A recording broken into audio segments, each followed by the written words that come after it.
June of 1944. Normandy's cramped green nightmare. 56 tons of German steel were on the verge of being immobilized by an 8-ounce strand of basic telephone wire. This was not a work of fiction. This was not a script from Hollywood. This is the unclassified, nearly impossible tale of how, in less than 3 seconds, one engineer's desperate, ridiculous notion stopped the Second World War's most dreaded weapon. You have to comprehend the monster in order to comprehend how this occurred. You have to comprehend the Tiger.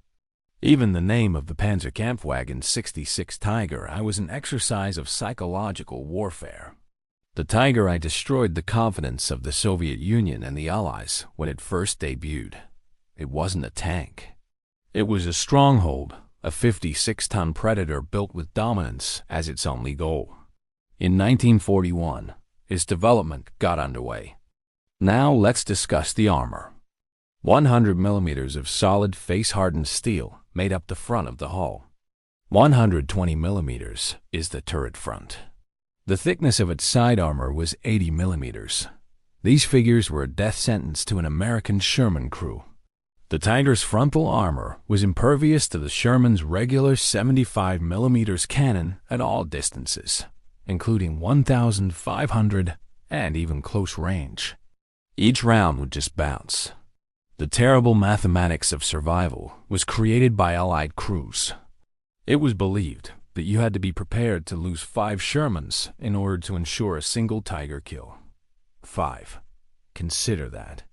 Imagine yourself as a member of the crew of the 1st, 2nd, 3rd, or 4th tank, knowing that all you had to do was perish in order for the 5th tank to have a chance to hit the Tiger's thinner rear armor. Engaging a Tiger at close range was referred to by Allied tankers as a death mission.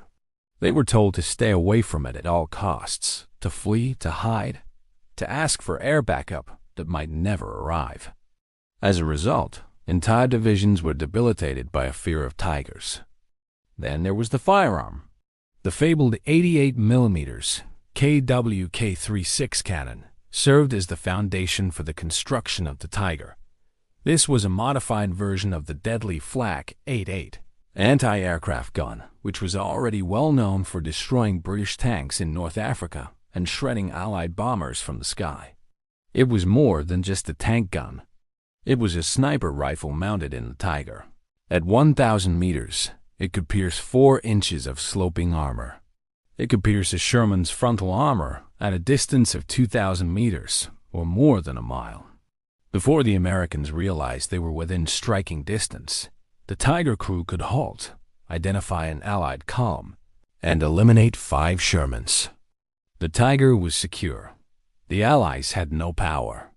Every Tiger was a deadly engineering marvel. Over 650,000 Reichsmarks were spent on each. The construction of each required 300,000 man-hours. They were too important for Germany to lose. They were too costly for the Allies to confront. A 700-horsepower Maybach HL-23 OP455P12 engine powered the tank. In less than a minute, its enormous turret could complete a full 360 rotation. It could ascend a 35 incline. It could cross 4-foot-deep rivers. It was unbeatable in every way. Or was it? There is a secret to every legend. There is a weakness in every monster. The Tiger was very stunning. The Germans referred to it as the running gear, or Lauf. When you look at an image of a Sherman tank, you can see that it has straightforward vertical wheels that are simple to construct and repair. Take a peek at a Tiger now. It's not the same. 9 road wheels on each side, overlapping in 3 different rows, make up this intricate, interleaved, overlapping system. This was not a coincidence. It was a clever, well-thought-out bit of German engineering. Why is this distribution of weights? The engineers had to spread that enormous weight over the largest feasible track area in order to prevent the 56-ton tank from sinking into soft ground. The tension was evenly distributed by the overlapping arrangement.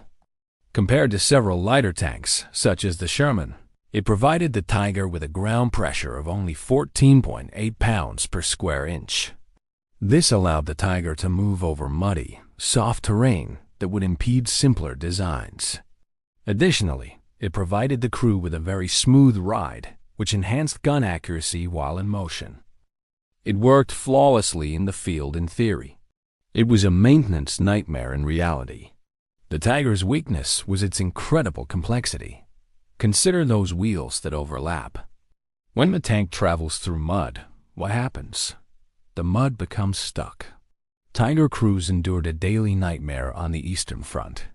Thick Russian mud would fill the spaces between the wheels, solidifying overnight. The tank would be totally immobile and the tracks would be locked. Under the constant threat of sniper fire, crews labored for hours each morning, using blowtorches and crowbars to remove frozen blocks of soil from the running gear. It was sand in the desert. The rubber tire rings that cushioned each wheel would be worn down by the grit, fracturing the suspension. Repair came next. On a Tiger, a team had to remove up to 8 outer wheels before replacing a single inner road wheel. If a Tiger crew had a specialist heavy crane nearby, what took a Sherman crew 20 minutes with simple tools would take them half a day. More friction, more failure sites, and more chances for debris to become lodged in the mechanism were all disastrous consequences of this complexity. It was not intended for the blood and filth of complete war, but rather for a flawless world. A 23-year-old Pittsburgh electrician discovered his name was Corporal James Mallister 4 days after arriving on Omaha Beach. He was not a specialist in armor. He served in the 1st Infantry Division as a combat engineer. Outside the destroyed settlement of Margles, his troop had been assigned to remove obstacles. And there he noticed it, an abandoned Tiger Eye with a fuel-starved engine. Mallister had only ever seen a Tiger once. He scaled the chilly hull, examined the tracks, counted the wheels, felt the armor, and used his hands to measure the gaps. He saw what the tank's creators had missed in their pursuit of excellence. Narrow channels, tight vertical areas where the wheels almost touched but did not, were formed between their edges by the overlapping wheels. The gaps were tight enough to catch things of a specific size, but large enough for the wheels to rotate, maybe 3 inches. He observed proof. A piece of chain trapped in the drive sprocket tore 3 track links before the crew was able to cut it free. A single stone wedged between 2 wheels had broken the rubber tire on one of them. The electrician, Mallister, knew systems. He was aware of stress. He traced the enormous track assembly with his fingers. The weight of each link was 11 pounds. On one side, the entire track assembly weighed close to 2,000 pounds. Once in motion, that mass produced a tremendous amount of momentum. It resisted stopping, but Mallister understood that the same uncontrollable velocity would increase the damage if something did jam that mechanism. Before the driver could even respond, it would rip the machine apart from the inside. A curiosity, a footnote in a long, harsh day, he tucked the observation away.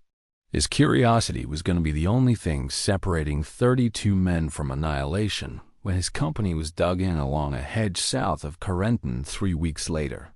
The landscape was the bocage, the Normandy hedges that predated both nations and the conflict. They weren't shrubs. Rather, they were enormous walls made of stone and soil that stood 4 to 5 feet tall and with old, prickly brambles on top. They created a cramped labyrinth out of the countryside. Every field was a stronghold. Every opening in the hedge serves as a killing ground. The battle of quick maneuver became a terrible, grinding attrition thanks to the bocage.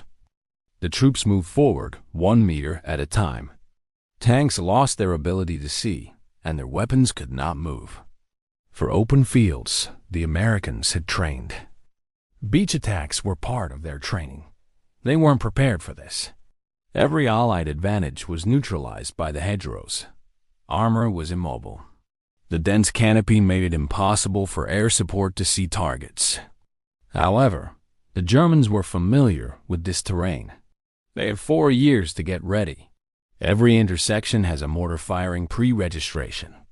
Interlocking MG4, 2 machine cannons filled every void. The Germans only needed to postpone. They did not need to prevail. Every day the Allies spent bleeding in the bocage was an opportunity to build the roads, move panzer divisions, and reinforce the interior. For 18 days, Mallester's unit had been on the line. They were 2 miles ahead. 11 men had been lost. The substitutes were green: Detroit factory workers and Iowa farm boys. The sound of a German mortar was unknown to them. When the machine guns opened, they froze. They learned to dig deeper from Mallester and the other veterans, remain lower, go more quickly. Very knowledgeable. A few did not survive long enough. 5:30 on June 28. The Germans launched a counteroffensive. A full-strength armored thrust, not a patrol or a probe. Half-tracks, panzer grenadiers, and 4 Tiger tanks from the 101st Heavy Panzer Battalion rolled at the front. They were in the sector, as intelligence had warned, but confronting them was a very different experience. The sound was not described in the intelligence reports. Before he saw them, Mallester heard them: the metallic clank of tracks on cobblestone and the deep guttural roar of the Maybach motors. Even the ground shook. His platoon was positioned perpendicular to the German advance along a buried road. Each foxhole has 3 Springfield rifles, 2 bazookas, and 32 troops.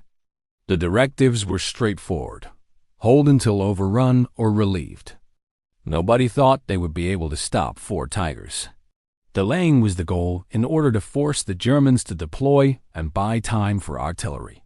It would be successful if the platoon held for 30 minutes. It was optional to survive. The Tigers emerged from the morning mist at 6:15, 4 huge gray figures. Their turrets moved slowly. Elevated, their long 88mm guns were prepared to launch high explosive rounds into the thicket. Nothing on earth could stop them as they approached.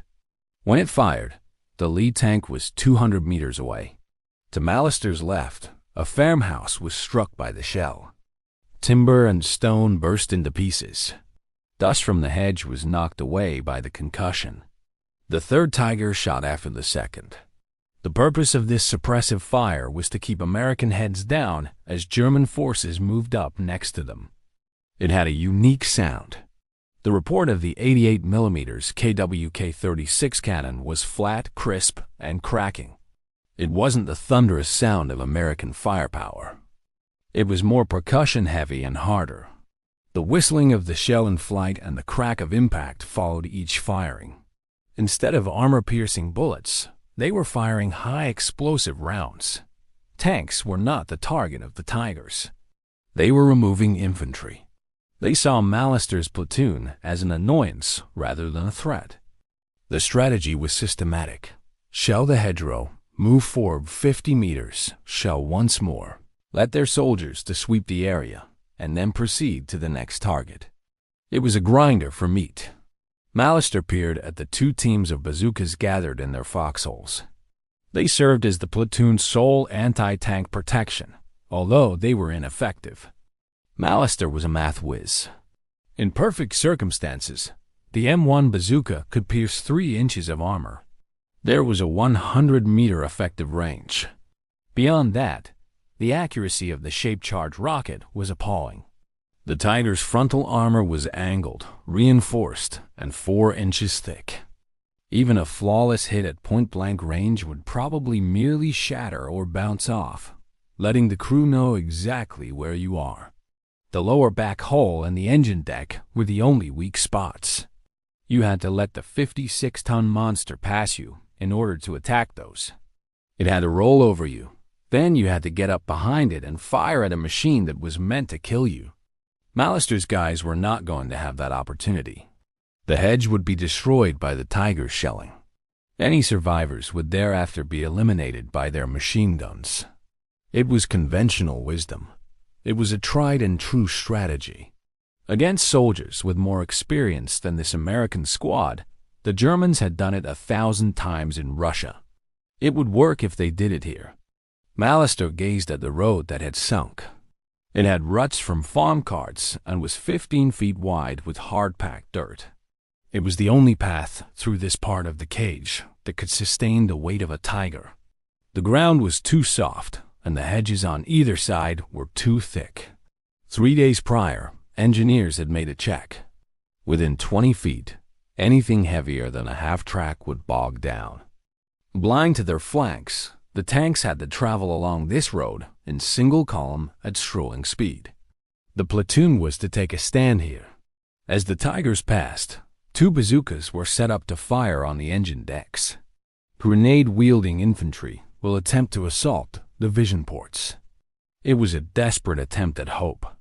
Mallister has observed workers using the bazooka for training. It worked well as a weapon against a Panzer IV side. Against a Panther, it was close. It was self-destruction against a Tiger. He examined his hands. The 300-foot braided steel coil of communications wire remained in his grasp. Standard field telephone wire has a tensile strength rating of 200 pounds and is 1/8 of an inch thick. Not quite powerful enough to halt a tank. The tank wouldn't even notice if you wrapped it around a Tiger's gun barrel. The sailors would ignore it if you draped it over the hull. Communications, not warfare, was the purpose of wire. However, he didn't need it to do it. He recalled the 2,000-pound track system, the chilly steel, the spaces between the wheels, the broken rubber from a single trapped stone, and the momentum of the abandoned Tiger. 1 strand of wire against 56 tons of armor was a ridiculous concept. Every anti-tank combat premise was broken. Explosive force was how mines operated. Shape charge penetration was how bazookas operated. Kinetic energy and overpressure were how artillery operated. None of these were present in wire. It was a delay, an annoyance that should be ignored. However, wire may jam. The theory was that the system might simply jam lock the track, disable the tank if the wire got trapped in the overlapping wheels, the angle was correct, and the tension held. There was very little, if any, possibility. The alternative, however, was to watch as 4 Tigers killed every person in the hedgerow by rolling through the platoon as position. Certain death was the alternative. Mallister bolted. Staying low in the depression so the Tiger gunners couldn't see him, he ran 50 meters down the sunken road. There was a blind area due to the road's modest curvature. He discovered what he needed: worn oak hammered deep for a gate that was no longer there, and 2 sturdy fence posts on opposing sides of the road. The posts were well written. Enough solidity. He fastened one end of the wire to the post on the left. He encircled it 3 times. In order to secure electrical conduit, he employed a triple fisherman's knot, which his father had taught him would not slip under strain. He dragged the wire over the street. He maintained it at ankle height, perhaps 8 inches from the ground. It is both high enough to avoid dragging in the soil and low enough to grab the Tiger's running gear. He fastened the other end to the post on the right. The same method. Maximum tension, 3 wraps. When he plucked the wire, it was so taut that it hummed. In the early morning shadow of the hedge, it was nearly undetectable. Before the lead Tiger arrived at his location, he had 90 seconds. Mallister scurried back to his hiding place. He kept it a secret. There was no time for an explanation. There was no guarantee that it would succeed. He did nothing except wait. At 0620, the lead Tiger went onto the sunken road. It traveled at 4 kilometers per hour or walking speed. In order to use less fuel, the engine was throttled down. The hatch of the commander was open. Standing half exposed, an officer in a black Panzer uniform looked about for potential dangers. In tight quarters, this was routine operating procedure. Visibility was dangerously restricted when hatches were closed. Risking small arms fire is preferable to stumbling into an ambush. Mallister's platoon was concealed in the hedgerow, which was covered by the main gun's traverse to the left. Ready to rake the tree line, the coaxial machine gun was manned. The distance between the tank and the wire was 20 meters. Mallister held his breath. The drive sprocket on the front left struck the wire. Physics took control. The wire remained intact. The posts of the fence held. Although the angle was incorrect, the cable was thinner than the space between the Tiger's overlapping road wheels. The wire seized on the third road wheel's bottom edge rather than slipping through. The wire was drawn higher and inward by the tank's forward velocity. In a split second, it encircled the wheel. 1, 2, and 3 loops. The clever, intricate design of the Tiger's interleaved wheels produced a self-feeding trap. More wire was drawn into the mechanism as the wheel turned. Between the second and third wheels, the wire became stuck. It happened more quickly than the driver could respond. The wire jammed into the little opening. The second wheel's rubber tire pressed up against the wire. The third wheel drew in the other way. The rubber was bitten by the wire. It was purchased.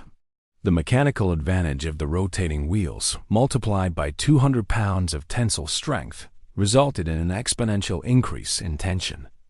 The wire had a ratchet-like effect. It was drawn tighter with each turn. The wheels locked with one another. The entire track assembly on the left side ceased. The correct track continued to advance. The Tiger made a forceful left turn. Through the steering levers, the driver sensed the loss of control. His response was automatic. He started the engine. The wrong choice. The Maybach let out a roar. The locked track was dragged forward by 700 horsepower. Dirt was thrown up as the right track bore into the surface of the road. The Tiger rolled sideways. The left track that was locked served as a pivot. In 2 seconds, the tank turned 15 degrees. In the loft, something broke. The wire held, not the wire itself. The first part to fail was the suspension arm. Under the uneven pressure, a mounting bracket broke after the torsion bar that connected the third road wheel to the hull. The Tiger stumbled and came to a halt. The engine let forth a scream. As the governor attempted to adjust for the unexpected, unfeasible load, black smoke erupted from the exhaust. Before the engine further harmed itself, the driver killed it. 2.8 seconds have passed in total. The 3 tanks behind it were unable to advance as the Tiger sat still in the sunken road, canted at a 15 angle to the left. Standing in his hatch was the commander. He turned to look behind him. He anticipated. He let out a scream into his radio. Even though Mallister didn't speak German, he could understand the urgency and tone of panic. According to the commander, his tank was rendered immobile. The cause is unknown. The road is blocked by a damaged track. He required engineers. He needed equipment for recovery. He needed the formation to stop. The Germans were stuck. The tanks behind him were unable to avoid the lead tank because the path was too narrow for them to reverse and turn around. 4-foot earth berms served as the hedges on either side. Beyond, the earth was soft. If a 56-ton Tiger tried to climb the berm, it would either throw a track or bog down. A second tank would be rendered immobile by either result. They were unable to leave the car. Leaving functioning armor to the enemy was forbidden by doctrine. They were stuck. American infantry were dug in on both sides of a single road with 4 Tigers in a linear configuration. The situation was a nightmare. The goal of German armor doctrine was to keep tanks supported by infantry. Sitting targets, confined space, and limited mobility. The second Tiger's commander attempted to clear the lead tank. He lowered his blade, revved his engine, and came within 5 meters. The idea was to drive the crippled Tiger far enough forward to open a gap, possibly even pushing it completely off the road. The engine of the second Tiger roared. The road surface was torn up by the debris as its tracks whirled. The tank that was disabled remained stationary. Its left track was locked and used as an anchor. Through the C system, the hull's weight 56 tons spread over 8 road wheels pressed down. There was a lot of friction. The second Tiger's tracks started to slip after 30 seconds. tire rings made of rubber smoked. Before he could harm his own car, the commander surrendered. At this point, the Germans were immobile targets in a known area. Already on the radio was Mollister's lieutenant. At 0626, a fire mission called in. Coordinates are sent. Modify the fire. 3 105mm howitzer batteries were acknowledged. Tubes raised. Loaded propellant charges. Shells with high explosive power. Airburst-ready variable time fuses. The trap was in place. They took the bait. The actual hunters were now approaching. The Tigers themselves were not the intended target. From that distance, American firepower could not pierce the upper armor of a Tiger. The infantry assisting the tanks was the goal. At 6:30, the first shells, scheduled for airburst, struck. Thousands of red-hot steel fragments were sprayed downward in a cone of death as they burst 20 feet above the hedge rather than on the ground. The dry foliage was set on fire with white phosphorus, producing a smothering, flaming smoke. It was a massacre for the Panzer Grenadiers concealed in the hedges, and strike from above had no cover. They shattered. They dispersed. The next barrage tore apart anyone who attempted to remain with the tanks by hiding behind their enormous hulls. Others abandoned the armor and ran back down the path. The Tigers were by themselves in 2 minutes.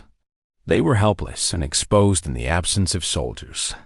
When it came to targets, they couldn't see. Their potent 80mm guns were useless. In order to attack targets at the base of the hulls, the crew-served machine guns were unable to depress low enough. A multi-million Reichsmark machine might now be destroyed by a single determined infantryman approaching from dead ground with a satchel charge. The men who supported the Tigers were not as valuable as the Tigers themselves. In 1944, such was the cold math of German armor doctrine. Tankers with training were indispensable. Every Tiger was a tactical advantage. It was a strategic setback to lose a tank. It was a tactical annoyance to lose infantry. However, the priceless asset was now stranded. The American military was determined to seize this chance. 4M, 4M4 and tanks and a platoon of 22 Shermans arrived at 6:45. However, these weren't the old Shermans that bounced off Tiger armor with their 75mm pop guns. They were brand new. They carried this 76mm high-velocity cannon, which had longer barrels and a higher muzzle velocity. At 500 meters, this weapon could pierce 4 inches of armor. The location of the Tiger was known to the Sherman commanders. They were aware that the German infantry had dispersed and that it was immobilized. The lead Tiger was not engaged by them. They did not enter the same trap while driving. They got around it. The Tigers were unable to maneuver through the bocage's gaps.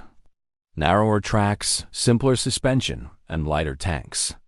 They made use of the terrain, which had been an absolute nightmare for their own men. They arrived at shooting positions 300 meters behind the German formation as a weapon against this over-engineered perfection of the Tiger. The Tigers were looking in the wrong direction. Their turrets could move, but it took them 62 seconds to complete a full 360 revolution. Before the Tigers could use their main guns, the Shermans had 30 seconds to fire. The 4 Shermans fired at the same time at 0650. The frontal armor was not their goal. They didn't even go after the side plates. The rearmost Tiger's engine deck, which has the thinnest armor overall at 25 millimeters and is slanted but not steeply enough, was their objective. It was penetrated by 3 76 millimeters armor-piercing bullets. They entered the engine compartment by punching through the thin steel deck. The fuel tanks were hit by one. The Tiger exploded a quick, violent spread of burning fuel and smoke rather than a Hollywood explosion. The engine grills erupted in flames. Thick black smoke from oil and rubber combustion. Before the ammunition cooked off, the crew had 15 seconds to flee. 5 guys came out, 2 from the hull and 3 from the turret hatches. There were 2 of them burning. They screamed as they rolled in the dirt. At 0700, the remaining tigers gave up. With their white undershirts fastened to their radio antennas, crews appeared with their hands held high. With 3 tigers stranded on a narrow road, American armor behind them, American artillery focused on their location, and American infantry approaching from the flanks, the math had changed. No assistance from troops. There was no way to move. There was no way to succeed. The only sensible option was to surrender in order to be traded or return home. Better than being burned to death in a steel coffin weighing 56 tons. Mallister's Tiger, the handicapped lead tiger, was sent to a field workshop for examination. It was overrun by American engineers. They tested the thickness of the armor, took pictures of every detail, looked over the running gear, and discovered the wire. The robe wheels were still encircled by it. To get rid of it, they needed cutting torches. The steel beneath the rubber tires had been damaged by the wire's severe bite. It was a clinical autopsy. A fracture occurred in the suspension arm. There was a crack in the torsion bar. The mounting bracket was twisted. 12 hours were needed for the entire repair. Captured stocks provided the parts. By evening, the Tiger was back in service, but it never went back into battle. It remained immobile for the remainder of the battle due to fuel constraints. It was waiting for fuel, which never came, in a depot south of St. Lo by August. The crew was reassigned in September. The facility was taken by advancing American forces in October. After being placed on a flatbed, the Tiger was transported to the Aberdeen Proving Ground in Maryland for assessment. Mallister was nominated for a Bronze Star by his commanding commander. The citation was succinct: creative action that neutralized enemy armor using bureaucratic terminology. The documents were sent up the chain of command to the battalion, regiment, and division. The award was presented at a gathering in a muddy field outside of Aachen in September, after being approved in August. James Mallister then returned to his job. He went back to Pittsburgh after the war. He completed his engineering degree using the GI Bill. He was a union worker with a reliable job as an electrician for 31 years. After getting married in 1947, he had 3 kids. He resigned in 1976 and passed away from lung cancer complications in 1989. One statement summed up his wartime service in the Pittsburgh Post-Gazette obituary: Bronze Star recipient, combat engineer, Normandy to the Elbe. Neither the Wire nor the Tiger were mentioned in the obituary. Although they were unaware of the specifics, his family was aware that he had been in the war. Among military engineers, word got out. The tale turned into a legend. Reports on the aftermath circulated. Intelligence summaries used the wire trick. Updates were made to field manuals. By July 1944, extra coils of wire were being transported by engineer companies throughout the European theater, not for communications, but for traps. Some attempted to duplicate Mallister's achievements. The outcomes were not entirely consistent. When the circumstances were right, narrow roads, solid anchors, surprise, and the proper angle of approach, the wire worked against the Tigers and Panthers. However, it was unable to defeat lighter tanks with less complicated operating systems. In muck, the wire sank before the tank could reach it, causing it to fail. When tank personnel learned to keep an eye out for it, it failed. August saw an update to German field manuals. Technical bulletins sent to panzer troops contained warnings regarding cable traps.